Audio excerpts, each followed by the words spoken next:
Сенсационное открытие. В ирландском графстве Слайго во время сильной бури ветер выкорчевал из земли многовековой бук. Дерево упало на землю, обнажив мощные корни. Этот случай привел к важному археологическому открытию.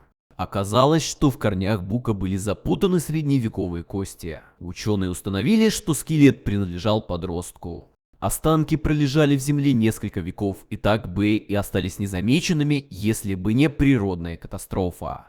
Верхняя часть скелета была поднята наверх, тогда как нижняя часть запуталась в корнях дерева. Когда дерево разрушилось под действием ветра, то скелет буквально разломился напополам, рассказывает ведущий автор исследования Марион Дауд из археологической службы Слайго.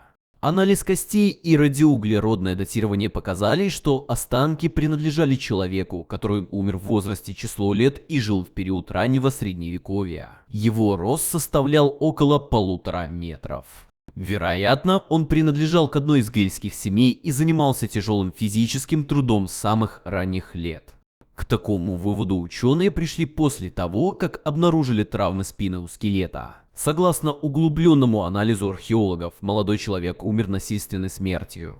На ребрах и левой руке были обнаружены явные следы ранения от холодного оружия, возможно, нанесенные ножом. Умер ли он в битве или вследствие бытового конфликта? Боюсь, мы не узнаем никогда, говорит Дауд. Молодого человека похоронили в соответствии с обрядами. Однако сейчас уже трудно установить, был ли он похоронен на кладбище или в изолированном месте.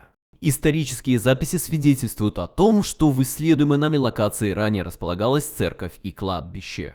Тем не менее, нам не удалось обнаружить никаких следов этих построек, равно как и других скелетов, рассказывает Дауд. Сегодня Дауд и ее коллеги проводят подробный анализ обнаруженных останков и локаций, где они покоились в течение столетий. Возможно, в ближайшем будущем археологи смогут больше рассказать о загадочной смерти молодого Гэла.